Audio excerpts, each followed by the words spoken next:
सांगतो, मुंबईतला इकडचा आमचा एक कामगार होता. 40-45चं वय असावं. वेळेचं काय, 40-45चं वय असेल. संसार 20 वर्ष झालेला. नवरा बायको राजा राणीचा संसार सुखानं जगत होती. सुखानं सगळं चाललं होतं. मनामध्ये शांतता होती, समाधान होती, तृप्तता होती. आयुष्य असावं तर असं असावं असा एक परिणामाचा एक वेगळा वेध होता. जगणं सुंदर होतं, मोहक होतं. या जन्मावर शतदा प्रेम करावी अशी या राजा राणीची भावना होती. कामगार होते, फार काही नाही, पण पोटापुरता कमवत होते, पोटापुरता जगत होते. हा कामगार सकाळी किरणी जायला निघायचा. रोज 9:45 वाजता घरातनं बाहेर पडायचा. 10 वाजता एका पानाच्या ठेल्यावर यायचा. 2 रुपयाचं एक साधं पान विकत घ्यायचा आणि 2 रुपयाची नोट देऊन माघारी आलेले 4 आणे त्या पानाच्या ठेल्याजवळ बसलेल्या भिकाऱ्याच्या थाळीत टाकून द्यायचा. 20 वर्ष क्रम कधी चुकला नाही. रोज 9:45 वाजता घराबाहेर, रोज 10 वाजता पानाच्या ठेल्यावर 2.25 रुपयाचं साधं पान आणि उरलेले 4 आणे भिकाऱ्याच्या थाळ्यात. 20 वर्ष नियमाने क्रम चाललाय. 20 वर्ष रोज 9:45 वाजता, रोज नियमित. सगळं चांगलं व्यवस्थित चाललंय, सुखाचं चाललंय, आनंदाचं चाललंय. अचानक एके दिवशी दृष्ट लागली संसाराला. बायको आजारी पडली. दवाखान्यात नेलं. डॉक्टरांनी निदान केलं. सांगितलं ब्लड कॅन्सर झालाय बायकोला. पायाखालची वाळू सरकली. डोक्यावरचं आभाळ आदळतंय की काय असं झालं. भीत विचारलं डॉक्टर काय निदान, उपचार. डॉक्टरांनी सांगितलं ऑपरेशन करावं लागेल. किती खर्च? आणि डॉक्टर म्हणे 1 लाख रुपये.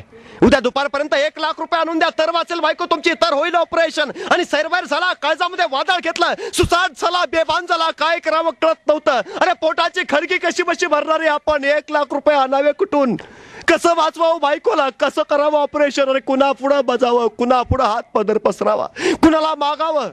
पण पडला बाहेर. बायकोसाठी सगळ्या नातेवाईकांचे उंबरटे झिजवले. नातेवाईकांच्या पुढे पदर पसरला. एवढी वेळ फक्त भीक घाला, एवढी वेळ संसार वाचवा, एवढी वेळ आयुष्य वाचवा, फक्त एवढी वेळ. सगळ्या नातेवाईकांनी धडाधडा दार लावून घेतली. निराश झाला. मित्रांकडे गेला. ज्यांनी सुखात साथ दिली होती ती दुःखात साथ देतील मनात आलं. मित्रांच्या पुढे हात पसरला. अरे द्या रे, एवढी भीक द्या या मित्राला, वाचवा संसार, वाचवा आयुष्य. सगळ्या मित्रांनी पाठ फिरवली, चालू लागले. आणि यावेळी जगण्यातला सगळ्यात महत्वाचा नियम त्याच्या लक्षात आला. गरजेला जो पडत नाही ना त्याला माणूस म्हणायचं. विवश झाला, सैरभैर झाला. काय करावं कळत नव्हतं. कुठं जावं उमजत नव्हतं. कुणाकडे हात पसरावा समजत नव्हतं. सगळा तसाच आतंक झालेला. काळजात मस्तकात मुंग्या छिंचिरत होत्या नुसत्या. अरे जिनं 20 वर्ष संसार केला माझा, जिनं सुखात दुःखात साथ दिली, जी प्रत्येक क्षणाला पाऊल उचलून माझ्या सोबत राहिली. अरे दुःखाचा वारा जिनं माझ्या कधी अंगाला लागू दिला नाही, डोळ्यात कधी पाणी येऊ दिलं नाही, ती माझी अर्धांगी. मरणाशी झुंज घेते आणि मी नवरा तिचा. तिच्यासाठी नाही गोळा करू शकत 1 लाख, नाही देऊ शकत ऑपरेशन साठी पैसे, नाही वाचवू शकत तिला. काळजात सगळं थैमान माजलं. चालता चालता रस्त्याने निघाला. कुठेतरी पुस्तकात वाचलेलं असायचं, रस्त्यावरच्या दगडाखाली पैसे असतात. एखादा दगड दिसायचा, लगबगीनं धावत जायचा. सरदिशी दगड बाजूला करायचा. दगडाखाली काहीच नसायचं. काळजामध्ये तशीच वीज लखलखायची. डोळ्यातनं खळदिशी गंगा व्हायची. काळीच घट्ट करायचा, चालत राहायचा. समोर एखादा ग्रस्त यायचा. त्याला वाटायचं जणू माझ्याकडे बघतोय. पाहता पाहता वाटायचं अरे जणू मलाच पैसे द्यायला येतोय. धावत धावत त्याच्यापर्यंत जायचा. अरे पैसे देतोय आणि अचानक तो समोरचा ग्रस्त पकड देऊन सरदिशी बाजूला व्हायचा.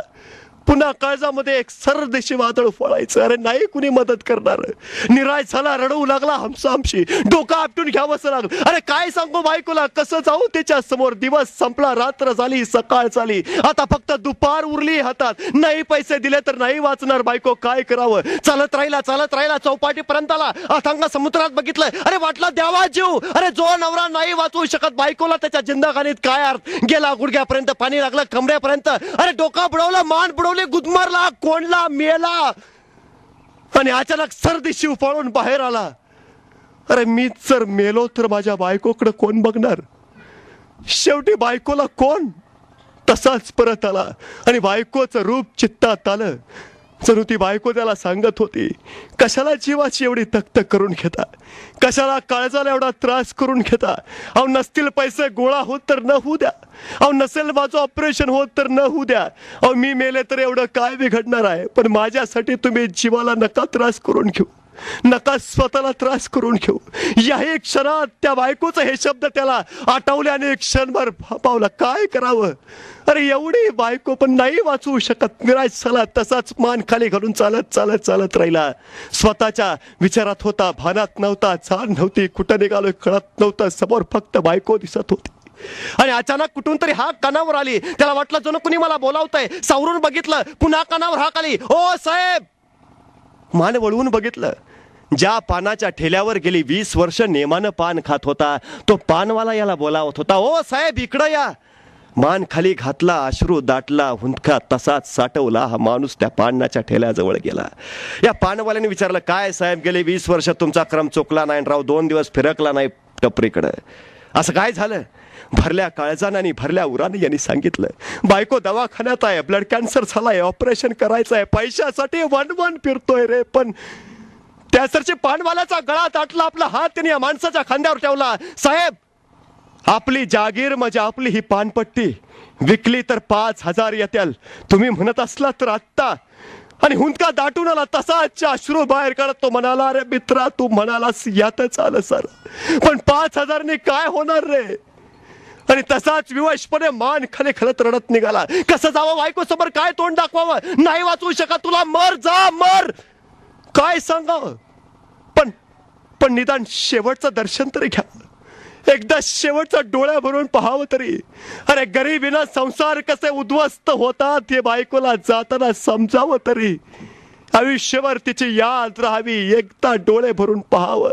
चालत राहिला, निराश मनानं चालत राहिला. दवाखान्यात आला, बायकोच्या खोली जवळ गेला, पण धाडस होत नव्हतं बायकोकडे बघायचं. अरे कसं बघावं, काय सांगावं? पण शेवटी धीर करून बघितलं. बायको शांतपणे बेडवर पहुडली होती, निश्चिंतपणे. तिचा तो शांत प्रसन्न चेहरा बघितला आणि काळजात सर्दीचे प्रश्न चमकला. बायकोचं या अखेरचं दर्शन आणि क्षणात वादळ थरारला, शारला, रसाडसा रडायला लागला, हुंदका दाटला, डोळ्यातला अश्रू थांबेना, तसाच गुडघ्यात बसला, गुडघ्या डोकं खुपसून ढसढस रडायला लागला, नाही वाचवू शकत. आणि त्याचं ते रडणं सुरू असतानाच अचानक एक नर्स धावत आली, त्याच्या खांद्यावर हात ठेवला आणि सांगितलं, ओ साहेब सही करा या कागदावर, तुमच्या बायकोचं ऑपरेशन करायचं आहे. स्वर्ग भेटल्याचा आनंद झाला, ताट दिशी उडाला. अरे कुणी भरले 1 लाख, कुणी वाचवलं बायकोला, कुणी सावरला संसार, कोण आहे तो देव माणूस, कुणी भरले 1 लाख. बायकोनी कणल्याचा आवाज आला आणि नर्स सांगू लागली, तो फाटकं घोंगडं पांघरलेला मनुष्य दिसतोय ना, त्यांनी तुमच्या बायकोच्या ऑपरेशनचे 1 लाख भरले. तसा सुटला सुसाट, फाटका घोंगड्या घातलेला, अस्वच्छ कपडे, गावंढळ माणूस, विचित्र दिसणारा, पाठीमागून गेला, कडकडून मिठी मारली, तसाच पायावर पडला, पाय गच्च धरले, डोकं टेकलं पायाला. विचारलं, का वाचवलं संसार, का वाचवलंस आयुष्य, का वाचवलंस बायकोला, कोण आहेस तू, का भरलेस 1 लाख, कोण आहेस तू? मान वर करून बघितलं, आश्चर्याचा धक्का बसला. गेली 20 वर्ष ज्या पानाच्या ठेल्यावर पान खात होता आणि ₹2.25 पान खाऊन उरलेले 4 आणे ज्या भिकाऱ्याच्या थळीत टाकत होता, तो भिकारी याच्या बायकोच्या ऑपरेशनचे ₹1 लाख भरून निघाला होता. आणि मग याने विचारलं, अरे का भरलेस पैसे 1 लाख? आणि त्या भिकाऱ्याच्या तोंडात जगद्गुरु तुकारामांची ओवी आली, अरे चित्ती नाही असं त्याचा पांडुरंग दास. अरे गेली 20 वर्ष तू माझ्या थाळीत टाकत राहिलास, मी 1 दिवस तुझ्या थाळीत टाकलं म्हणून कुठं बिघडलं? अरे गेली 20 वर्ष नेमानं न चुकवता माझ्या थाळीत टाकत राहिलास, मी तर 1च दिवस तुझ्या थाळीत टाकलं, कुठं बिघडलं?